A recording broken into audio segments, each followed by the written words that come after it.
ملت ابراہیم حنیفہ کہ ہم تو ابراہیم کے دین کی پیروی کریں گے جو ٹھیک ٹھیک سیدھی راہ پر تھے، وما کان من المشرکین اور نہ ان لوگوں میں سے نہیں تھے جو اللہ کے ساتھ کسی کو شریک ٹھہراتے تھے۔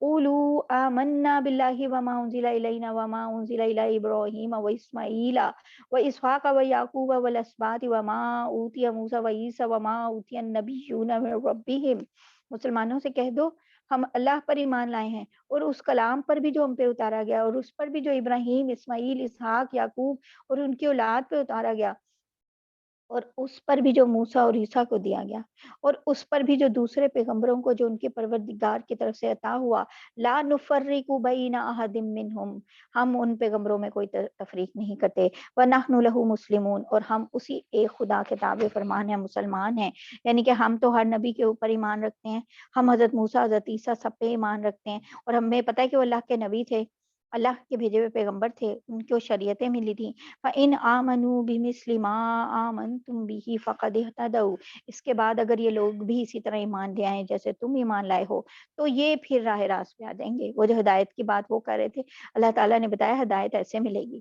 وَإِنْ تَوَلَّوْا فَإِنَّمَا هُمْ فِي شِقَاقٍ فَسَيَكْفِيكَهُمُ اللَّهُ وَهُوَ السَّمِيعُ الْعَلِيمُ، اور اگر یہ منہ موڑ لیں در حقیقت دشمنی میں پڑ گئے ہیں۔ اب یہ اور بات ہی یہی ہے، وہ منہ موڑ لیں، تولو کہ انہوں نے تو منہ موڑ لیا تھا نا اسلام سے، تو وہ دشمن بن گئے، بلکہ یہ نہیں ہے کہ اب اپنا کام کری جا رہے ہیں، اچھا ٹھیک ہے تم جو کہہ رہے ہو ٹھیک ہے، میں وہ بات نہیں مانتا، نہیں مانتا بھی نہیں، اور دشمنی میں بھی پڑ گئے۔ اب اللہ تمہاری حمایت میں ان قریب ان لوگوں سے نمٹ لے گا، وہ کافی ہو جائے گا، فَسَيَكْفِيكَهُمُ اللَّهُ، اب اللہ تعالیٰ ان سے کافی ہو جائے گا، وَهُوَ السَّمِيعُ الْعَلِيمُ، اور وہ ہر بات سننے والا، ہر بات جاننے والا ہے۔ صبغۃ اللہ، اور اللہ تعالیٰ کا جو رنگ ہے، وَمَنْ أَحْسَنُ مِنَ اللَّهِ صِبْغًا، اور وہ بہت ہی، یعنی کہ مسلمانوں کہہ دو ہم پر تو اللہ نے اپنا رنگ چڑھا دیا ہے، اور کون ہے جو اللہ سے بہتر رنگ چڑھائے، وَمَنْ أَحْسَنُ، اور کون ہے جو بہتر چڑھائے، مِنَ اللَّهِ صِبْغًا، کہ اللہ سے بہتر کوئی رنگ چڑھائے، وَنَحْنُ لَهُ عَابِدُونَ، اور ہم صرف اسی کی عبادت کرتے ہیں۔ یعنی عیسائیوں کی ایک رسم ہوتی ہے نا بیپٹزم، اس کی طرف بھی یہ اشارہ ہے کہ وہ استباغ کر رہے ہوتے ہیں، رنگ چڑھاتے ہیں۔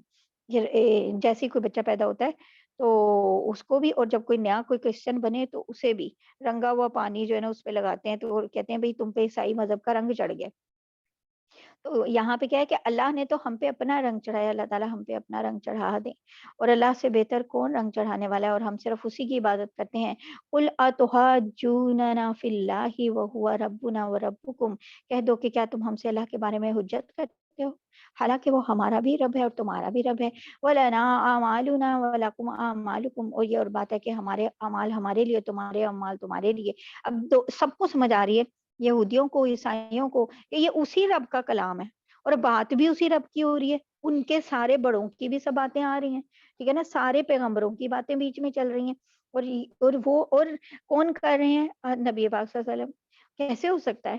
اور پھر کیا کہہ رہے ہیں، یعنی کہہ دو کیا تم ہم سے اللہ کے بارے میں جھگڑتے ہو، جبکہ وہ ہمارا بھی رب ہے، تمہارا بھی، تم بھی اسی کو اپنا رب مانتے ہو۔ تو یہ اور بات ہے کہ اب ہمارے اعمال ہمارے لیے، تمہارے عمل تمہارے لیے، وَنَحْنُ لَهُ مُخْلِصُونَ، اور ہم نے تو اپنی بندگی اس کے لیے خالص کر لی ہے۔ ام تقولون ان ابراہیم و اسماعیل و اسحاق و یعقوب والاسباط کانوا ہودا او نصارا قل انتم اعلم ام اللہ، بھلا کیا تم یہ کہتے ہو کہ ابراہیم، اسماعیل، اسحاق، یعقوب اور ان کی اولادیں یہودی یا نصرانی تھیں؟ کیا تم یہ کہہ رہے ہو؟ اب دیکھیں، حضرت عیسیٰ علیہ السلام کب آئے؟ نبی صلی اللہ علیہ وسلم سے پہلے، تو اس سے پہلے والے لوگ کرسچنز کیسے ہو گئے؟ ان کو نصرانی کیسے بنا دیا انہوں نے؟ اور یہودی، جو کہ ورڈ یہودا حضرت یعقوب علیہ السلام کے جو سب سے بڑے بیٹے تھے ان کے نام پہ ہے، تو پھر وہ ان سے پہلے والے حضرت ابراہیم علیہ السلام، حضرت اسحاق، وہ کیسے یہودی ہو گئے؟ تو کل انتم عالم ام اللہ، اے پیغمبر سے کہو کیا تم زیادہ جانتے ہو یا اللہ؟ اور اللہ جو زیادہ جانتا ہے وہ دیکھو بتا بھی رہا ہے، ومن ازلم، اور اس شخص سے بڑا ظالم کون ہوگا، ممن کتم شہادۃ عندہ من اللہ، جو کہ ایسی شہادت کو چھپائے جو اس کے پاس اللہ کی طرف سے پہنچی ہے۔ یعنی انہیں تو ساری شہادتیں ملی ہوئی ہیں، ان کی کتابوں میں واضح طور پہ لکھا ہوا ہے، نبی صلی اللہ علیہ وسلم کی بشارتیں موجود ہیں کہ اللہ تعالیٰ کی طرف سے کہ ساری شہادتیں دی ہوئی ہیں تورات میں اور انجیل میں کہ کب آنا ہے نبی صلی اللہ علیہ وسلم نے اور کہاں آنا ہے، پھر بھی یہ چھپاتے ہیں۔ وَمَا اللَّهُ بِغَافِلٍ عَمَّا تَعْمَلُونَ، اور جو کچھ تم کرتے ہو اللہ اس سے بے خبر نہیں ہے۔ تِلْکَ أُمَّةٌ قَدْ خَلَتْ، بہرحال وہ ایک امت تھی جو گزر گئی، لہا ما کسبت وَلَکُم ما کسبتم، اور جو کچھ انہوں نے کمایا وہ ان کا ہے، جو کچھ تم نے کمایا وہ تمہارا ہے، ولا تسألون عما كانوا يعملون، اور تم سے یہ نہیں پوچھا جائے گا کہ وہ کیا عمل کرتے تھے۔ سيقول السفهاء من الناس ما ولاهم عن قبلتهم التي كانوا عليها، اب یہ بیوقوف لوگ کہیں گے آخر وہ کیا چیز ہے جس نے ان مسلمانوں کو اس قبلے سے رخ پھیرنے پر آمادہ کر دیا۔ یہاں سے بات شروع ہو گئی ہے کہ یہ کون سے، اب پھر قبلہ کی بات جیسے پیچھے آ رہی تھی وہ یہاں سے شروع ہو گئی ہے۔ یہ بے وقوف لوگ کہہ رہے ہیں کہ آخر وہ کیا چیز ہے جس نے ان مسلمانوں کو اس قبلے سے رخ پھیرنے پر آمادہ کر دیا، یعنی کہ یہ مان گئے ہیں کہ اس کو قبلے سے رخ پھیر دینا ہے، کس سے؟ بیت المقدس سے۔ قل للہ المشرق والمغرب، یعنی کہ آپ کہہ دیجئے کہ مشرق و مغرب تو سب اللہ کے لیے ہیں، اللہ کی ہی ہیں، اسی کی ہیں، مشرق بھی اور مغرب بھی۔ یہدی من یشاء الی صراط مستقیم، وہ جس کو چاہتا ہے سیدھی راہ کی ہدایت دیتا ہے۔ قبلے کی تبدیلی اور اس سے جو کہ جب اب جو چینج آ رہا ہے قبلے کا چینج، اور جو کہا گیا کہ اچھا بیت المقدس سے بیت اللہ کر لو، اس سے جو پیدا ہونے والے جتنے بھی ایشوز تھے، پرابلمس تھی، ان کا اب ڈیٹیل یہاں سے شروع ہو رہی ہے۔ اور ہوتا کیا تھا کہ نبی صلی اللہ علیہ وسلم مکہ میں بیت اللہ کی طرف رخ کر کے نماز پڑھتے تھے، لیکن اس طرح کہ آگے بیت المقدس جو ہے وہ بیت المقدس کی طرف ایسے رخ کرتے تھے کہ درمیان میں بیت اللہ آ جاتا تھا، تو دونوں طرف رخ ہو جاتا تھا۔ اب جب آپ نبی صلی اللہ علیہ وسلم مدینہ آئے ہیں تو اب کیا ہوا، مدینہ جب آپ نے ہجرت کر لی تو اب یہ پاسبل ہی نہیں تھا کہ بیت اللہ کی طرف اگر رخ کرتے تو بیت المقدس کی طرف پشت ہوتی ہے، اور بیت المقدس کی طرف رخ کرتے ہیں تو بیت اللہ کی طرف پشت ہوتی ہے، اور جب اور حکم کہاں کا ہے؟ بیت المقدس۔ اب نبی صلی اللہ علیہ وسلم کے دل میں ایک تکلیف شروع ہو گئی۔ 17 مہینے آپ کو گزرے، 17 منتھس وہاں پر مدینہ میں، جو آپ بیت المقدس کی طرف رخ کر کے حکم آپ کا یعنی وہاں کا تھا، تو بیت المقدس کی طرف رخ کر کے نمازیں پڑھ رہے ہیں، اور 17 مہینوں کے بعد بیت اللہ کو قبلہ بنانے کا حکم آیا تھا۔ یہی حکم آگے آیات میں آ رہا ہے، اور یہ آیت یہ اس بات کی پریڈکشن کر رہی ہے کہ یہودی اور عیسائی اس تبدیلی پہ بڑے اعتراض کریں گے۔ ابھی تبدیلی کا حکم بھی نہیں آیا، پہلے ہی کہہ رہے ہیں، اور کیا کہا؟ بے وقوف لوگ ہیں کہ، اور یہ کہیں گے یہ بات کیا کہ آخر وہ کیا چیز ہے جس نے مسلمانوں کے قبلے سے رخ پھیرنے پر آمادہ کر دیا، جس کی طرف منہ کرتے چلے آ رہے تھے، کیسی بات ہے؟ تو اللہ تعالیٰ یہ بتا رہے ہیں کہ یہ بیوقوف لوگ اب ایسی باتیں کریں گے، جبکہ کیونکہ اللہ کے لیے تو مشرق اور مغرب سب کچھ اس کا ہے، تو اللہ کی اصل بات ہے اس کا حکم۔ وَكَذَلِكَ جَعَلْنَاكُمْ أُمَّةً وَسَطًا لِتَكُونُوا، اور مسلمانوں اسی طرح تو ہم نے تم کو ایک معتدل امت وسط بنایا، ایک معتدل امت بنایا، یعنی درمیانی، جس میں کسی بھی طرف افراد تفرید نہیں ہے۔ ایک طرف کیا کہتے تھے؟ اللہ کا بیٹا، ایک طرف کیا کہتے تھے کہ ہمارے سے زیادہ کوئی لاڈلا ہی نہیں ہے اور ہم تو جائیں گے ہی جنت میں، ٹھیک ہے نا، اس طرح کی باتیں۔ تو مسلمان کیا ہیں؟ امت وسط ہیں۔ کس لیے؟ اس لیے بنایا لِتَكُونُوا شُهَدَاءَ عَلَى النَّاسِ، کہ تم لوگوں پہ گواہ بن جاؤ، وَيَكُونُ الرَّسُولُ عَلَيْكُمْ شَهِيدًا، اور رسول تم پر گواہ بنے۔ وَمَا جَعَلْنَا الْقِبْلَةَ الَّتِي كُنْتَ عَلَيْهَا إِلَّا لِنَعْلَمَ مَن يَتَّبِعُ الرَّسُولَ مِمَّن يَنقَلِبُ عَلَىٰ عَقِبَيْهِ، اور جس قبلے پر تم پہلے کاربند تھے اسے ہم نے کسی اور وجہ سے نہیں، بلکہ صرف یہ دیکھنے کے لیے مقرر کیا تھا کہ کون رسول کا حکم مانتا ہے اور کون الٹے پاؤں پھر جاتا ہے، آکی بھائی اپنی ایڑیوں پہ واپس لوٹ جاتا ہے، کون پھر جاتا ہے۔ اس کا یعنی کہ اب ہوا یہ کہ مطلب یہ کہ کچھ عرصے کے لیے جو بیت المقدس قبلہ بنانے کا حکم ہم نے دیا تھا، اس کا مقصد بھی یہ امتحان ہی تھا کہ اگر کوئی سمجھ بھی رہا ہے کہ قبلہ اللہ تعالیٰ یعنی بیت اللہ یہ والا ہونا چاہیے، نبی صلی اللہ علیہ وسلم یہ سمجھ بھی رہے ہیں، لیکن پھر بھی کون ہے جو اللہ کے رسول کا حکم مانتا ہے، کون الٹے پاؤں پلٹ جاتا ہے۔ وَإِن كَانَتْ لَكَبِيرَةً إِلَّا عَلَى الَّذِينَ هَدَى اللَّهُ، اور اس میں شک نہیں کہ یہ بات تھی بھی بڑی مشکل، کانت کبیرہ، ان لوگوں کے لیے، لیکن ان لوگوں کے لیے ذرا بھی مشکل نہیں ہوئی جن کو اللہ نے ہدایت دے دی تھی. وما کان اللہ لیضیع ایمانکم، اور اللہ تعالیٰ ایسا نہیں کہ تمہارے ایمان کو ضائع کر دے. یعنی کہ اللہ تعالیٰ جو ہیں، یعنی کہ اب ایک نئے قبیلے کو، ایک نئے قبلے کو اختیار کرنا واقعی ڈیفیکلٹ تھا. کہ پہلے سے بیت المقدس کی طرف پڑھ رہے ہیں، یہودی اس بات پہ بڑا فخر کرتے تھے، دیکھا تم بھی بیت المقدس کی طرف ہی نماز کر کے، رخ کر کے نماز پڑھ رہے ہو. تو اب جب بیت اللہ کی طرف آ گیا تو وہ سمجھیں یہودیوں کے تو دماغ ہی خراب ہو گئے نا. ان کو تو کس طرح کا فیل ہوگا ایک دم کہ بھائی اب وہ بیت اللہ نہیں رہا، بیت المقدس اس طرف نہیں رخ کرنا، اب بیت اللہ کی طرف رخ کرنا ہے. وہ جو جس بات جو ان کے لیے ایک کئی نسلوں سے قابل فخر چیز تھی، وہ اب اگر ختم ہو رہی ہے تو کیسے انہیں محسوس ہو؟ تو پاگل ایک جیسے ہو گئے. پہلے ہی وہ اس طرح کے ہو رہے تھے کہ بھئی یہ کیا، حضرت اسماعیل علیہ السلام، بنی اسماعیل میں نبی، اور اب یہ کیا، اچھا یعنی کہ بیت المقدس میں یہ کیسے ہو سکتا ہے جو اتنے انبیاء کا وہی ایک قبلہ رہا ہے، تو اب کیسے بیت اللہ؟ نہیں نہیں. اور اللہ یعنی کہ یہ کہہ رہے ہیں، اور اللہ تعالیٰ ایسا نہیں کہ تمہارے ایمانوں کو ضائع کر دے. یعنی کہ اب یہ کس بات پہ ہو رہا ہے؟ وما کان اللہ لیضیع ایمانکم، کہ اللہ تعالیٰ ایسے نہیں ہے جو ایمانوں کو ضائع کر دیں. اصل میں وہ لوگوں نے ان سے کوسچن شروع کر دیے تھے نبی صلی اللہ علیہ وسلم نے، کہ جو مسلمان انتقال کر گئے ہیں، جب قبلہ بیت المقدس تھا تو جو نمازیں انہوں نے بیت المقدس کی طرف کر کے پڑھی تھی، کیا وہ ضائع ہو جائیں گی؟ تو وہی اللہ تعالیٰ جواب دے رہے ہیں کہ یہ کیسے ہو سکتا ہے، وہ بھی میرا اس وقت حکم فالو کر رہے تھے، ابھی بھی یہ جو لوگ کر رہے ہیں میرا حکم فالو کر رہے ہیں. تو اصل بات کیا، اللہ کا حکم فالو کرنا. ان اللہ بالناس لرؤوف رحیم، در حقیقت اللہ لوگوں پہ بہت شفقت کرنے والے، بڑے ہی مہربان ہیں. قد نرى تقلب وجهك في السماء، اے پیغمبر ہم تمہارے چہرے کو بار بار آسمان کی طرف اٹھتے ہوئے دیکھ رہے ہیں. یہاں پہ اللہ کیا، نبی صلی اللہ علیہ وسلم جب بھی نماز پڑھنے لگتے تھے، وضو کرتے تھے، بار بار آسمان کی طرف دیکھتے تھے، دل سے وہی نکل رہی ہوتی تھی. اللہ تعالیٰ جو ارشاد سے قریب ہیں، کیسے ان کی دل کی بات ظاہر ہے سب کی جانتے، ان کی بھی جانتے تھے کہ اچھا یا اللہ، مطلب بیت اللہ کی طرف پشت کر کے نماز پڑھنی پڑ رہی ہے. تو فَلَنُوَلِّيَنَّكَ قِبْلَةً تَرْضَاهَا، چنانچہ ہم نے تمہارا رخ ضرور اس قبلے کی طرف پھیر دیں گے، ترضاها جو کہ جس میں آپ کی رضا ہے، آپ کی پسند ہے. اور پسند کیا تھی؟ بیت اللہ. فَوَلِّ وَجْهَكَ شَطْرَ الْمَسْجِدِ الْحَرَامِ، لو اب اپنا رخ مسجد حرام کے سمت کر لو. وَحَيْثُ مَا كُنْتُمْ فَوَلُّوا وُجُوهَكُمْ شَطْرَهُ، اور آئندہ جب جہاں کہیں تم ہو، اپنے چہروں کا رخ نماز پڑھتے ہوئے اسی کی طرف رکھا کرو. سب کو کہہ دیا، نبی صلی اللہ علیہ وسلم کو بھی، سب کو آگے.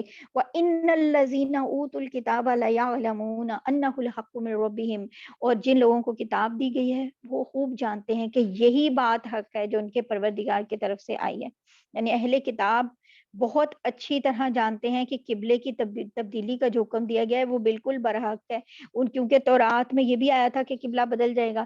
دوسرا یہ کہ حضرت ابراہیم کے زمانے میں کہ قبلہ یہی تھا بیت اللہ، وہ تو اس کے بعد بنی اسرائیل کے دور میں حضرت یعقوب علیہ السلام کے بعد جب یہ بیت المقدس کی بات ہوئی کہ یہ قبلہ ہوگا، اور پھر وہ بھی اللہ تعالیٰ نے ہی چینج کیا تھا، اور ابھی پھر چینج کر دیا.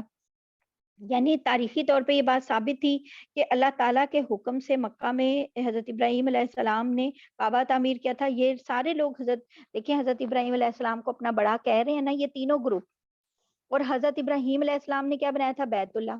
اور حضرت ابراہیم کس کی طرف رخ کر کے عبادت کرتے تھے؟ بیت اللہ کی طرف.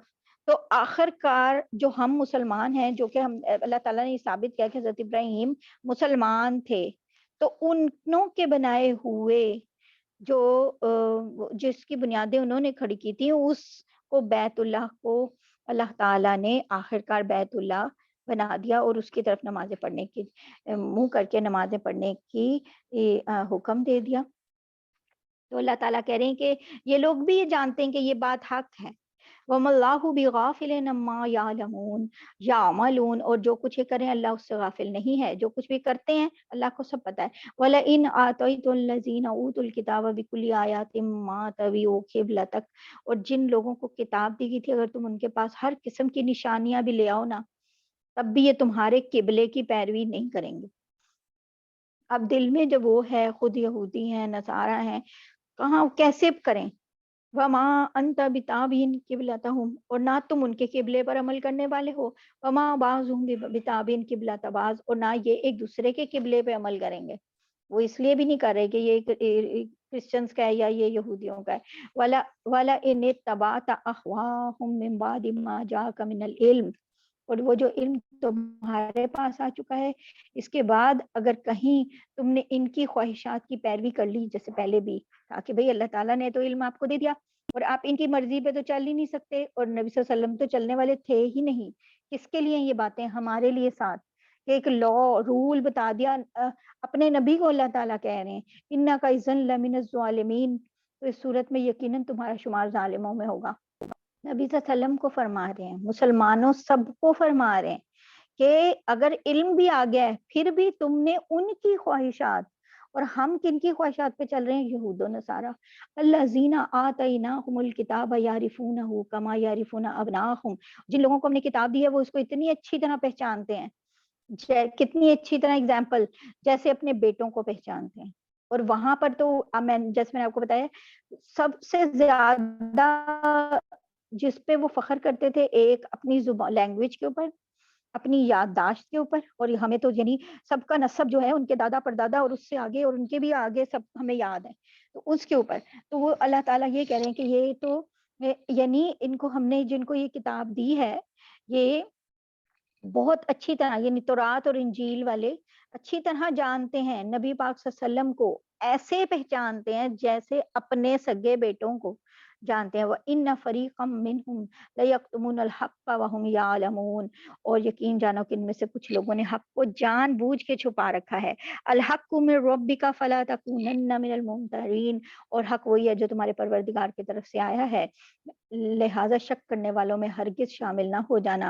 وَلِكُلٍّ وِجْهَةٌ هُوَ مُوَلِّيهَا فَاسْتَبِقُوا الْخَيْرَاتِ أَيْنَمَا تَكُونُوا يَأْتِ بِكُمُ اللَّهُ جَمِيعًا، اور ہر گروہ کی ایک سمت ہے جس کی طرف وہ رخ کرتا ہے، لہٰذا تم نیک کاموں میں ایک دوسرے سے بڑھنے کی کوشش کرو، تم جہاں بھی ہوگے اللہ تم سب کو اپنے پاس لے آئے گا۔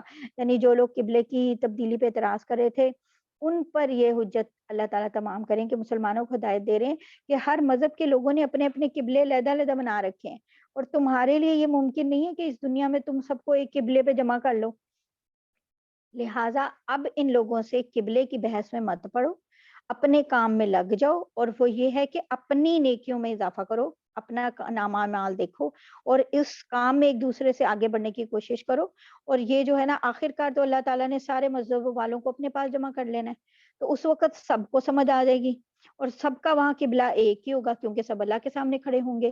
ان اللہ علی کل شیء قدیر، یقین اللہ تعالیٰ ہر چیز پر قدرت رکھتے ہیں۔ ومن حیث خرجت فولی وجہک شطر المسجد الحرام، اور تم جہاں سے بھی سفر کے لیے نکلو، یہ 3 دفعہ اللہ تعالیٰ نے فرمایا، یہاں دوسری دفعہ فرما رہے ہیں، اور تم جہاں سے بھی نکلو، یعنی سفر پہ بھی نکل رہے ہو، یعنی پہلے قیام کی بھی بات تھی، سفر کے لیے بھی نکل رہے ہو، اپنا منہ نماز کے وقت مسجد حرام کی طرف کر لو۔ وَإِنَّهُ لَلْحَقُّ مِن رَبِّكَ، اور یقیناً یہی بات حق ہے جو تمہارے رب کی طرف سے آئی ہے۔ اور وَمَا اللَّهُ بِغَافِلٍ عَمَّا تَعْمَلُونَ، اور جو کچھ تم کرتے ہو اللہ اس سے بے خبر نہیں ہے۔ یہ حکم اللہ تعالیٰ نے ان آیتوں میں 3 بار دہرایا ہے، اس سے حکم کی اہمیت پتہ چلتی ہے کہ کیا ہے، قبلے کی طرف رخ کرنا اتنا امپورٹنٹ تھا۔ ایک یعنی کہ آپ سمجھیں کہ ایک بحث شروع ہو گئی تھی، ایک لڑائی شروع ہو گئی تھی، یہودی وغیرہ تو او ہو یہ قبلہ بدل رہے ہیں، تو یہ اور پھر جب قبلہ بدل رہے ہیں تو یہودیوں سے ایک بڑی بڑی فضیلت چھن گئی، تو اب تو اس طرح یہ ان کے لیے بہت بڑی بات تھی، تو اس لیے ایک بڑی بحث اور ایک بڑی لڑائی شروع ہو گئی تھی اس سے، تو انہوں نے کہا اب آپ اللہ تعالیٰ کہہ رہے ہیں بحث نہ کرو، چھوڑو ان کو، یعنی اور صرف یہ کہ مخالفین کے لیے نہیں، مسلمانوں کے لیے بھی اس بات کو ماننا آسان نہیں تھا، اسی لیے بار بار اللہ تعالیٰ نے کہا ہے کہ بھئی اور حالانکہ تورات اور انجیل میں واضح تھا کہ جو آخری نبی آئیں گے تو قبلہ یہ ہوگا ساری چیزیں، لیکن پھر اللہ تعالیٰ نے کہا اس پہ بحث فضول ہے، اب اسے چھوڑ دو۔ وَمِنْ حَيْثُ خَرَجْتَ فَوَلِّ وَجْهَكَ شَطْرَ الْمَسْجِدِ الْحَرَامِ، تیسری دفعہ آ گیا حکم، اور جہاں سے بھی تم نکلو اپنا منہ مسجد حرام کی طرف کرو، اور وَحَيْثُ مَا كُنْتُمْ فَوَلُّوا وُجُوهَكُمْ شَطْرَهُ، اور تم جہاں کہیں ہو اپنے چہرے اسی کی طرف رکھو تاکہ لوگوں کو تمہارے خلاف حجت بازی کا موقع نہ ملے۔ وجوہکم شطرہ لئلا یکون للناس علیکم حجہ، البتہ ان میں جو لوگ ظلم کے خوگر ہیں یعنی جو ظلم ہی کرنا چاہتے ہیں، الا الذین ظلموا منہم فلا تخشوهم واخشونی ولأتم نعمتی علیکم ولعلکم تہتدون۔ البتہ ان میں جو لوگ ظلم کے خوگر ہیں، یعنی جو کبھی وہ لوگ جو ظلم کرنا چاہتے ہیں کبھی خاموش ہی نہیں ہوں گے، تو ان کا کچھ خوف نہ رکھو، ہاں میرا خوف رکھو، فلا تخشوهم ان سے مت ڈرو، وخشونی میرا خوف رکھو، مجھ سے ڈرو، ولأتم نعمتی علیکم ولعلکم تہتدون تاکہ میں تم پر اپنا انعام مکمل کر دوں اور تم ہدایت حاصل کر لو، ہدایت یافتہ لوگوں میں ہو جاؤ، اس لیے ان کا خوف نہ کرو، ان سے مت ڈرو۔ اب ظاہر ہے ایک بڑی دشمنی شروع ہو گئی تھی، کما ارسلنا فیکم رسولا منکم یتلو علیکم آیاتنا ویزکیکم ویعلمکم الکتاب والحکمہ ویعلمکم ما لم تکونوا تعلمون۔ اور یہ انعام کیا ہے جو مل رہا ہے اللہ تعالیٰ سے؟ انعام کیا مکمل ہو رہا ہے؟ جو حضرت ابراہیم کی دعا تھی وہ پوری ہو رہی ہے۔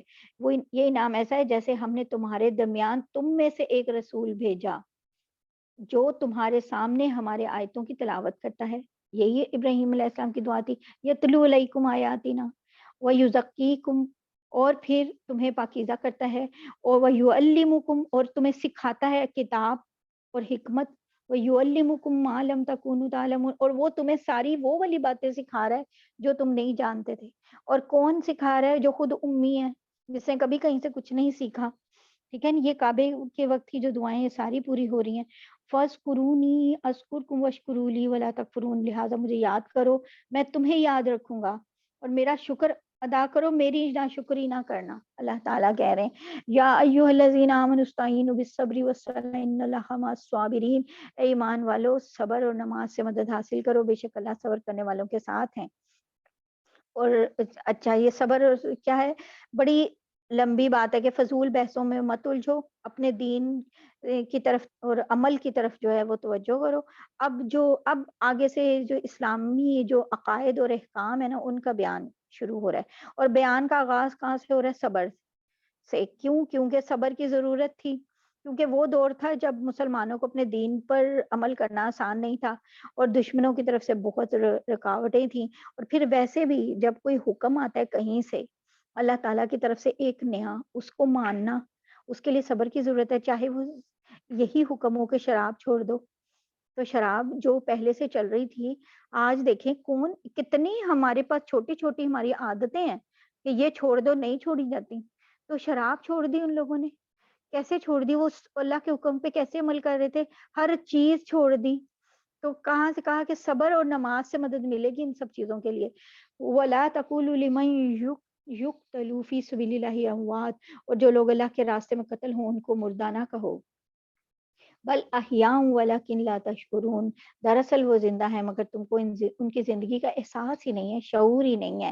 وَلَنَبْلُوَنَّكُمْ بِشَيْءٍ مِّنَ الْخَوْفِ وَالْجُوعِ وَالنَّقْصِ مِنَ الْأَمْوَالِ وَالْأَنفُسِ وَالثَّمَرَاتِ، اور دیکھو ہم تمہیں آزمائیں گے، کبھی خوف سے، کبھی بھوک سے، کبھی مال و جان اور پھلوں کی کمی سے، وَبَشِّرِ الصَّابِرِينَ، اور ایسے حالات میں جو صبر سے کام لے رہے ہیں ان کو خوشخبری سنا دو، صابرین صبر کرنے والوں کو خوشخبری سنا دو کہ کس کس چیز سے اللہ تعالیٰ ہمیں آزماتے ہیں؟ خوف سے۔ خوف کس بات کا؟ یہ بزنس ختم ہو جائے گا، یہ وہ چیز تباہ ہو جائے گی، یہ ہو جائے گا۔ بھوک سے، یعنی کہ اتنا زیادہ پرابلم کہ آپ کو فاقے ہی کرنے پڑ جائیں، تو پھر انسان جب اس کو کوئی خوف ہوتا ہے کہ یہ مجھے مار دے گا، یہ مجھے ایسے کر دے گا، تب بھی وہ اللہ سے دعا کر رہا ہوتا ہے، اور جب اس کو جب بھوک سے لڑنا پڑتا ہے، اللہ کا لاکھ شکر ہے، کروڑ شکر ہے ہم ان لوگوں میں سے نہیں ہیں جنہوں نے یہ کبھی سچویشنز دیکھی ہوں، لیکن آپ سوچیں کہ کبھی بھوک سے، ایسی بھوک سے کہ ایسے فاقوں سے کہ اسے پتہ بھی نہ ہو، وہاں مسلمانوں کو اسی طرح ہی تاکہ یہ نہیں پتا تھا کہ کل کی روٹی، شام کی روٹی ملے گی نہیں ملے گی، وَنَقْصٍ مِّنَ الْأَمْوَالِ، اور کبھی مال و جان کی کمی سے، یعنی کہ کھیت کے کھیت جل رہے ہیں، تباہ ہو رہے ہیں، مال جو ہے وہ جو جانور وغیرہ ہیں وہ مر رہے ہیں، یہ سب کچھ، اور پھل جو ہیں وہ خراب ہو رہے ہیں، پھر ان میں کمی ہو رہی ہے۔ تو وہ یہودی لوگ کیا کہتے تھے کہ لو تم لوگ تو مسلمان ہو گئے تو تمہاری تو چیزوں کو فوراً بڑھتے رہنا، چلے چلے جائیے۔ ہم بھی یہی سوچتے ہیں کہ بھائی اگر ہم نے کوئی اللہ تعالیٰ کا ایک بھی حکم مان لیا، کوئی نماز بھی اچھی دل سے پڑھ لی، تو اس کے بعد ہمارے سارے کام خود بخود ہو جانے چاہیے. اور کوئی غلط ہو رہا ہے تو بس ہم نے دعا کر دی ہے نا، تو بس دعا ہمارے لیے ایک آرڈر ہے اللہ تعالیٰ کو کہ بھئی اللہ تعالیٰ بس یہ کر دیں. اور اگر نہ کیا تو بس اس کے بعد ہمارے دماغوں میں شیطان ایسی چیزیں وسوسے ڈالتا ہے کہ ہم اچھا یہ کیوں نہیں ہوا، ہم کب سے دعا مانگ رہے تھے. وہ بشر الصابرین، اللہ تعالیٰ کہہ رہے ہیں خوشخبری سناؤ صبر کرنے والوں. الذین اذا اصابتهم مصیبت، یہ وہ لوگ ہیں جب ان کو کوئی مصیبت پہنچتی ہے تو یہ کیا کہتے ہیں، قالوا انا للہ و انا الیہ راجعون. تو یہ کیا کہتے ہیں، ہم سب اللہ کے ہیں اور اللہ ہی کی طرف لوٹ کر جانا ہے. تو حقیقت کیا ہے کہ ہم سب اللہ کی ملکیت ہے، تو اسے پھر ہمارے بارے میں ہر فیصلہ کرنے کا اختیار ہے. جب ہماری ملکیت ہماری اپنی بھی نہیں ہے تو فیصلے کون کر رہا ہے، وہ اللہ تعالیٰ، ہم بھی اس کے ہیں. اور کوئی بھی اپنی چیز کا برا نہیں چاہتا، تو پھر اب ہمارے بارے میں اس کا ہر فیصلہ ہماری مصلحت کے حساب سے ہی ہوگا نا، ہمارے لیے ہی اچھا ہوگا. بے شک ہمیں وہ مصلحت سمجھ نہیں آ رہی. جیسے ایک بچہ آگ کی طرف بڑھ رہا ہے تو اسے تو وہ آگ اچھی لگ رہی ہے، اسے تو نہیں پتا کہ وہ جل جائے گا. ماں اسے جب دور کرتی ہے تو وہ روتا ہے اور اتنی بری طرح روتا ہے کہ نہیں دو مجھے. تو اسے تو پتا ہے کہ یہ تو اس کا ہاتھ جلا دے گی، وہ کبھی بھی اس کو آگ کی طرف نہیں جانے دیتی.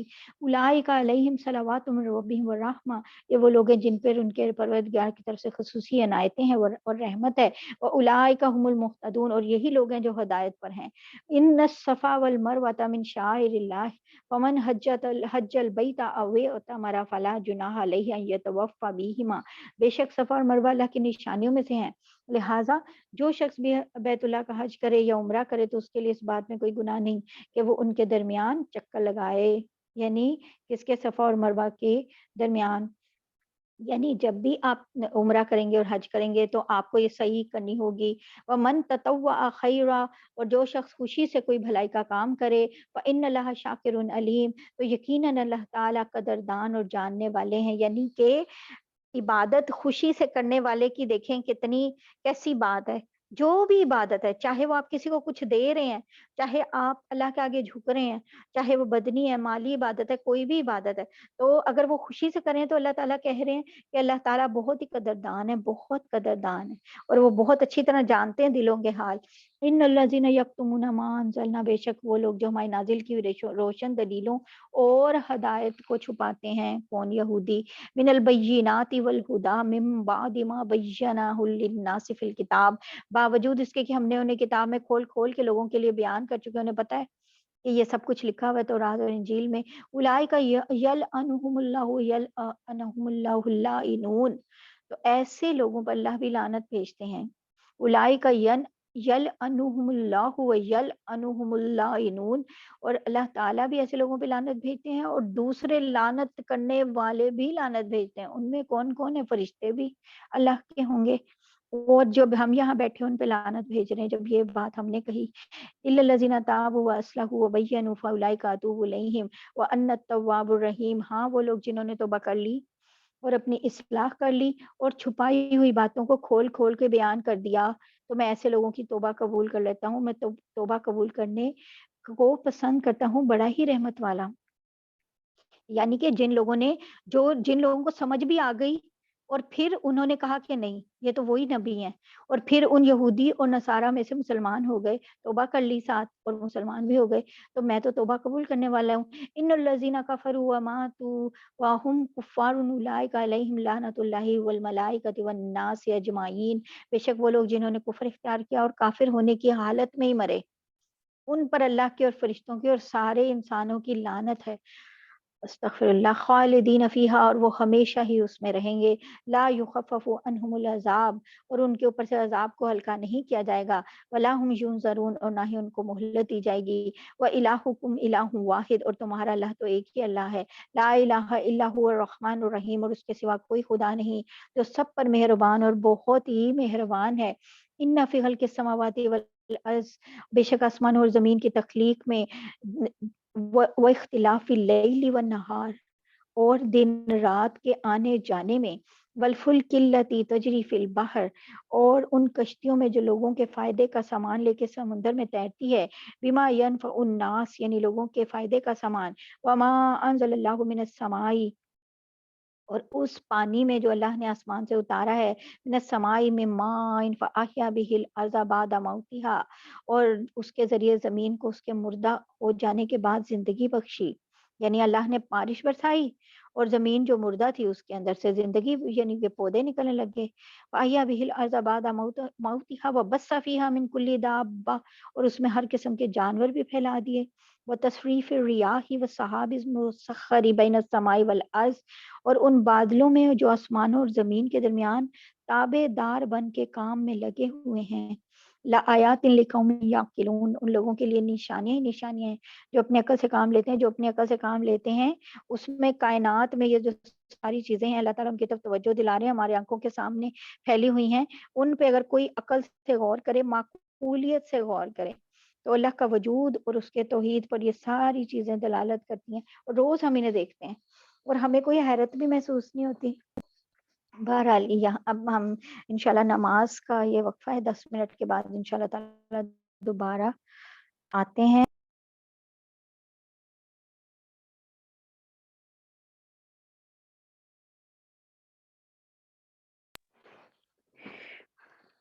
بسم اللہ الرحمن الرحیم، اعوذ باللہ من الشیطان الرجیم، بسم اللہ الرحمن الرحیم۔ آیت نمبر ہماری تھی 124 تک ہم نے کر لیا تھا، 125 انشاءاللہ تعالی شروع کرنے لگے۔ وَمِنَ النَّاسِ مَن يَتَّخِذُ مِن دُونِ اللَّهِ أَندَادًا يُحِبُّونَهُم، اور اس کے باوجود لوگوں میں کچھ وہ ہیں جو اللہ کے علاوہ دوسروں کو اس کی خدائی میں اس طرح شریک کرتے ہیں، من دون اللہ، اللہ کے علاوہ، یحبونہم، کہ ان سے ایسی محبت رکھتے ہیں، کحب اللہ، جیسے کہ محبت اللہ سے رکھنی چاہیے۔ یعنی یہ لوگ کیسے ہیں دوسروں کو، کیوں؟ کیونکہ اصل میں وہ بتوں بت بت پرستی اور سب کچھ، تو اصل ان کو اللہ ان کو سمجھتے تھے، تو محبت جو اللہ سے رکھنی چاہیے وہ ان سے رکھتے تھے۔ والذین آمنوا اشد حبا للہ، اور جو لوگ ایمان لا چکے ہیں وہ اللہ ہی سے سب سے زیادہ محبت رکھتے ہیں۔ اللہ تعالیٰ کہہ رہے ہیں، تو یہ کیسی بات ہے، وہ بے شک اللہ تعالیٰ سے، وہ جو صحابہ تھے وہ سب اللہ تعالیٰ سے بہت محبت رکھتے تھے، ہم بھی رکھتے ہیں، کیا اتنی، سب سے زیادہ، ہر چیز سے، ہر انسان سے۔ وَلَوْ يَرَى الَّذِينَ ظَلَمُوا إِذْ يَرَوْنَ الْعَذَابَ، اور کاش کہ یہ ظالم جب دنیا میں کوئی تکلیف دیکھتے ہیں اس وقت ہی یہ سمجھ لیں کہ تمام تر طاقت اللہ ہی کو حاصل ہے، ان القوۃ للہ جمیعا، کہ ساری کی ساری طاقت تو اللہ کو ہی حاصل ہے، وَأَنَّ اللَّهَ شَدِيدُ الْعَذَابِ، اور یہ کہ اللہ کا عذاب بڑا ہی سخت، بڑا شدید ہوگا۔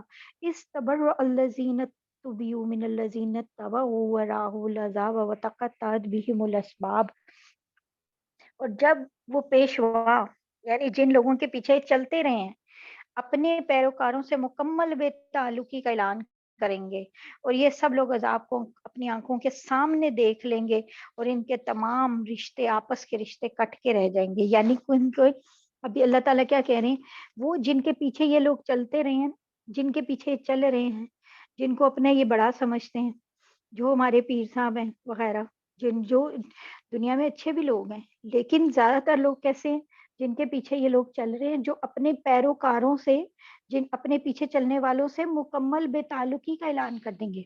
حضرت عیسیٰ علیہ السلام کہہ دیں گے، میں نے کب کہا تھا کہ میں اللہ کا بیٹا ہوں، آگے قرآن میں آئے گا یہ بات، وہ خود حضرت عیسیٰ کہیں گے کہ میں نے کب کہا تھا، اور کہیں بھی انجیل میں لکھا بھی نہیں ہے کہ حضرت عیسیٰ علیہ السلام نے یہ کوئی دعویٰ کیا ہے، یہ پھر بھی انہیں اللہ کا بیٹا کہتے ہیں، کیسی عجیب بات ہے۔ وہ انجیل جس میں تحریف کر دی ہوئی ہے اس میں بھی یہ بات نہیں ہے کہ اس طرح کی، کہ یہ اس میں کہیں ہے ہی نہیں کہ انہوں نے یہ دعویٰ کیا ہو۔ تو یہ وہ لوگ، وہ سارے پیشوا جن کو یہ اپنا پیشوا بنا رہے ہیں، وہ کہہ دیں گے کہ ہمارا ان سے کوئی تعلق نہیں ہے، کیونکہ ان سب کو، انہیں بھی پتہ ہی نہیں عذاب مل رہا ہے، تو یہ لوگ اب یہ عذاب کو اپنی آنکھوں سے دیکھ رہے ہیں نا سامنے، تو یہ ان کو بھلا رہے ہیں، اپنے جن کے پیچھے چل رہے تھے، تو کہہ رہے ہیں، اللہ تعالیٰ کہہ رہے ہیں سارے رشتے کٹ جائیں گے۔ وقال الذین اتبعوا لو ان لنا کرۃ فنتبرأ منهم كما تبرؤوا منا كذلك يريهم الله اعمالهم حسرات عليهم وما هم بخارجین من النار، اور جنہوں نے ان پیشواؤں کی پیروی کی تھی وہ کہیں گے کاش ہمیں ایک مرتبہ پھر دنیا میں لوٹنے کا موقع دے دیں تو پھر ہم بھی ان پیشواؤں سے اسی طرح لا تعلقی کا اعلان کریں جیسے انہوں نے ہم سے اب یہ لا تعلقی کا اعلان کیا۔ اور کذالک یریہم اللہ، اور اس طرح اللہ تعالیٰ انہیں دکھائے گا اعمالہم حسرات علیہم، وہ والے اعمال جو ان کے لیے حسرت بن گئے، وما ہم بخارجین من النار، اور اب وہ کسی صورت دوزخ سے نکلنے والے نہیں ہیں یہ لوگ۔ اب دیکھیں کیسے، یعنی کہ اب جب وہ لوگ انہیں کہیں گے نا ہم نے تو یہ کہا ہی نہیں تھا کہ یہ کرو یہ کرو یہ کرو، تو وہ کہیں گے کہ کاش ہمیں واپس سے ایک دفعہ موقع مل جائے اور ہم بھی کہیں کہ ہم نے یہ کام نہیں کرنے جو آپ ہمیں کہہ رہے ہیں۔ اس کا مطلب ہے کہ وہ کچھ ایسے بھی پیشوا ہوں گے نا جنہوں نے یہ چیزیں کہی بھی ہوں گی انہیں کرنے کے لیے، ایسے بھی کوئی پیر صاحب ہوں گے، اس وقت تو کہیں گے ہم نے تو نہیں کہا تھا۔ اور آگے اللہ تعالیٰ بتاتے ہیں سب کے سبھی، قرآن میں اللہ تعالیٰ بتاتے ہیں یہ ایک دوسرے کو کہیں گے ہم سے بڑھ کے عذاب دیں انہیں، اور وہ سب کے سب عذاب میں جائیں گے۔ یا ایھا الناس کلوا مما فی الارض حلالا طیبا ولا تتبعوا خطوات الشیطان، اور اب وہ کسی صورت دوزخ سے نکلنے والے نہیں ہیں۔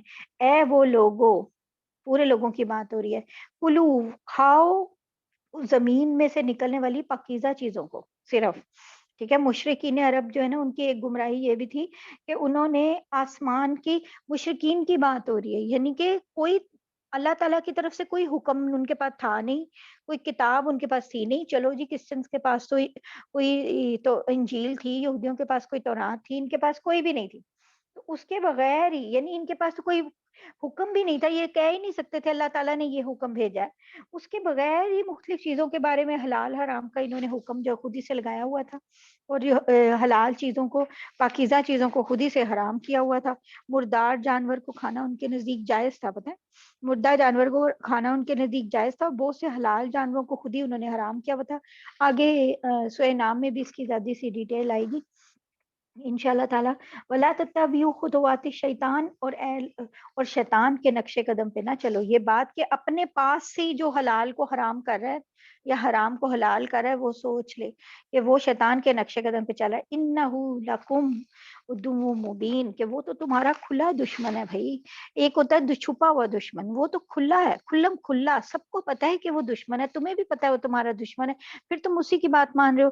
انما یامرکم بالسوء والفحشاء وان تقولوا علی اللہ ما لا تعلمون، وہ تو تم کو یہی حکم دے گا کہ تم برائی اور بے حیائی کے کام کرو، سو بری، برے، فحش فحشاء فحش بے حیائی کے، اور اللہ کے ذمہ وہ باتیں لگاؤ جن کا تمہیں علم ہی نہیں ہے، وہ کام تم اللہ کے ذمہ کر کے اور کہہ رہے ہو کہ ہاں یہ سب صحیح ہے۔ کیسی کیسی ویڈیوز آ رہی ہوتی ہیں کہ کیسے کیسے پیر صاحب ہیں، وہ کس کس طرح سے ان کے ارد گرد ان کے لوگ ڈانس کر رہے ہیں۔ وَإِذَا قِيلَ لَهُمُ اتَّبِعُوا مَا أَنزَلَ اللَّهُ قَالُوا بَلْ نَتَّبِعُ مَا أَلْفَيْنَا عَلَيْهِ آبَاءَنَا، اور جب ان کافروں سے کہا جاتا ہے کہ اس کلام کی پیروی کرو جو اللہ نے اتارا ہے، تو وہ کہتے ہیں کہ نہیں ہم تو ان باتوں کی پیروی کریں گے جس پہ ہم نے اپنے باپ دادوں کو پایا ہے۔ کیسی بات ہے، کیسی ہے، کہاں ہے، کتنی باتیں ایسی ہوتی ہیں ہمارے گھروں میں، ہم کہتے ہیں جب سمجھاتے ہیں نا کہ یہ ایسے نہیں ہے، تو وہ کہتے ہیں نہیں ہم نے تو اپنے بڑوں کو ایسے کرتے دیکھا ہے، ہم نے تو اپنے باپ دادوں کو ایسے کرتے دیکھا ہے، اس لیے ایسے ہی ہے۔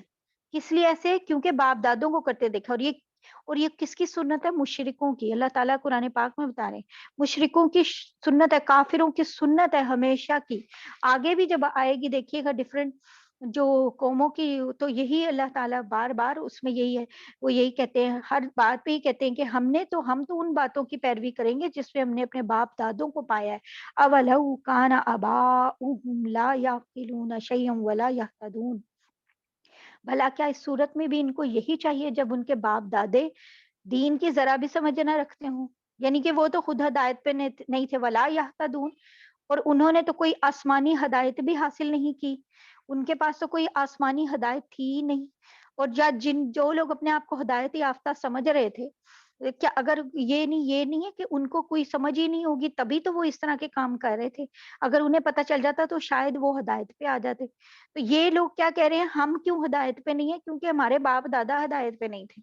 وَمَثَلُ الَّذِينَ كَفَرُوا كَمَثَلِ الَّذِي يَنِيقُ بِمَا لَا يَسْمَعُ، اور جن لوگوں نے کفر کو اپنا لیا ہے ان کو حق کی دعوت دینے کی مثال ایسے ہے جیسے کوئی شخص ان جانوروں کو زور زور سے بلائے جو کوئی پکار سنتے ہی نہیں ہے ہانک کے علاوہ، یعنی جب تک انہیں وہ جو جانور ہوتے ہیں نا ان کو جب تک کہتے نہیں، وہ ان کی ایک مخصوص آوازیں نہیں نکالتے، تو گھوڑا تب چلتا ہے، گدھا تب چلتا ہے، تو وہ کہتے ہیں یہ وہ ہانک سمجھتے ہیں، اور ان کی مثال ایسی ہے، اللہ تعالیٰ کہہ رہے ہیں وَمَثَلُ الَّذِينَ، ان لوگوں کی مثال ایسی ہے جنہوں نے کفر کو اپنایا ہوا ہے، کہ جو اور کچھ نہیں سنتے، کچھ بھی، سُمٌّ بُکْمٌ عُمْیٌ فَهُمْ لَا يَعْقِلُونَ، اور یہ تو بہرے گونگے اور اندھے ہیں، بالکل عقل ہی نہیں رکھتے، کوئی عقل نہیں ہے انہیں، کچھ بھی نہیں سمجھتے، یہ تو کوئی بہرے گونگے اور اندھے بن چکے ہیں، ان جانوروں کی طرح جنہیں صرف ایک وہ ہانک سنائی دیتی ہے، اس سے انہیں پتہ چلتا ہے ہمیں کچھ کہا جا رہا ہے، اور ایک مخصوص آواز ہے، اس کے علاوہ کوئی چیز نہیں سمجھتے، یعنی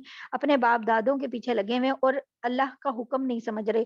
یا ایھا الذین، اے وہ لوگو، آمنو جو ایمان لائے ہو، کلو کھاؤ، من تو یہ بات ما رزقناکم، ان پاکیزہ چیزوں سے جو ہم نے تمہیں رزق کے طور پہ عطا کی، واشکروا للہ ان کنتم ایاہ تعبدون، اور ان میں سے اور اللہ کا شکر ادا کرو اگر واقعی تم صرف اسی کی بندگی کرتے ہو۔ تو پاکیزہ چیزوں میں سے کھاؤ، کتنی ہے، لاکھوں چیزیں حلال ہیں، کوئی ایک آدھ چیز ہی ہے نا جہاں پہ اللہ تو ہمیں کہیں شک ہے، یا جو حرام ایگزیکٹلی حرام ہے ہمیں پتہ ہے، یہاں جہاں کوئی شک ہے تو ہم اس کو نہیں چھوڑ سکتے، اور بھی تو اتنی حلال چیزیں اللہ تعالیٰ نے دی ہیں۔ انما حرم علیکم المیتۃ والدم ولحم الخنزیر وما اہل به لغیر اللہ، اور اس نے تو تمہارے لیے بس مردار جانور، خون اور سور کا گوشت حرام کیا ہے۔ مردار جانور جو ہے وہ ان کے لیے حلال تھا نا، وہ مشرک سمجھتے تھے حلال ہے، حلال تو نہیں ہے، اور کہا خون بھی حرام ہے اور سور کا گوشت بھی حرام ہے، اور نیز وہ جانور، یہ سارے حرام ہیں۔ فمن اضطر غیر باغ ولا عاد فلا اسم علیہ، وہ جانور جس پہ اللہ کے سامنے کسی اور کا نام، کہ اللہ کے سوا کسی اور کا نام لیا گیا ہو، ٹھیک ہے، وما اہل، اور وہ بھی جائز نہیں ہے، بھی لغیر اللہ، جس کے اوپر یعنی جسے حلال کر دیا اللہ کا نام لیے بغیر، کسی اور اللہ کا نام لے کے، کسی اور اللہ کے سوا کسی اور کا نام لے کے۔ فمن استطاع، اگر کوئی شخص مجبوری کی حالت میں ہو، غیر باغن، انتہائی مجبوری کی حالت میں، ولا عادن، جبکہ اس کا مقصد لذت حاصل کرنا نہیں ہے، ولا عادن، اور نہ ہی یہ کہ وہ ضرورت کی حد سے آگے بڑھے، فلا اسم علیہ، تو اس کے لیے گناہ نہیں ہے۔ یعنی کہ اگر مردار جانور کھانا پڑے، خون سور کا گوشت حرام، جو بھی شراب، جو بھی، اگر کوئی شخص اتنی مجبوری کی حالت میں ہے کہ جب اس کا مقصد لذت حاصل کرنا نہیں ہے، وہ مزہ لینے کے لیے نہیں کر رہا، اور وہ ضرورت کی حد سے آگے بھی نہ بڑھے، یعنی کہ ضرورت صرف اس کی فرض کریں کہ وہ کئی دنوں سے صحرا میں ہے اور اسے کچھ کھانے پینے کو نہیں ملا، اور اسے پھر کوئی جانور مل جاتا ہے اس کے پاس، اسے ذبح چلو اس نے کر لیا، لیکن پکانے کے لیے کچھ نہیں ہے اس کو، تو اب وہ کیا کرے، تو اس کو یعنی کہ کچا کھا سکتا ہے کہ نہیں، یہ ایک انتہائی مجبوری کی حالت ہے، وہ زندہ رہنے کی اس کے پاس کوئی امید نہیں ہے، تو پھر بھی لذت حاصل کرنے کے لیے نہیں، اور حد سے آگے بڑھنے کے لیے بھی نہیں، اور جو کہتے ہیں نہیں میں تو مجبور ہوں، مجھے تو شراب کے بغیر مجھے پھر نیند نہیں آتی، میں تو یہ چیز نہ کروں تو مجھے وہ نہیں ہوتا، تو اس لیے جو یہ میری مجبوری، یہ مجبوری نہیں ہے، اللہ تعالیٰ نے کہا ایسے شخص کے لیے بس گناہ نہیں ہے، جہاں انتہائی مجبوری ہے، جہاں جان جانے کا خطرہ ہے بس، اور وہ تب بھی کتنا کہ بس اتنا لگے کہ بس جان بچا لیے، بس یہ نہیں کہ پیٹ بھر کے کچھ کھا رہے۔ ان الذین یکتمون، بے شک حقیقت یہ ہے کہ جو لوگ اللہ کی نازل کی ہوئی کتاب کو چھپاتے ہیں، ما انزل اللہ، جو کہ اللہ تعالیٰ نے نازل کی، من الکتاب، کتاب میں سے، وَيَشْتَرُونَ بِهِ ثَمَنًا قَلِيلًا، اور اس کے لیے بہت تھوڑی قیمت وصول کرتے ہیں۔ پورے قرآن میں اللہ تعالیٰ نے بار بار کہا جتنی بھی قیمت وصول کر لو، اور کئی معاملوں میں وہ تول تول کے کئی چیزوں کے برابر سونا انہیں ملتا تھا، اور کیا کوئی اللہ تعالیٰ کہتے ہیں جتنی بھی لے لو تھوڑی ہے، ختم ہو جائے گی نا آخر کار، تو لیکن کیا ہے، چھپا رہے ہیں، جو اللہ تعالیٰ نے جو حکم کتاب میں دکھے ان سب کو چھپا رہے ہیں۔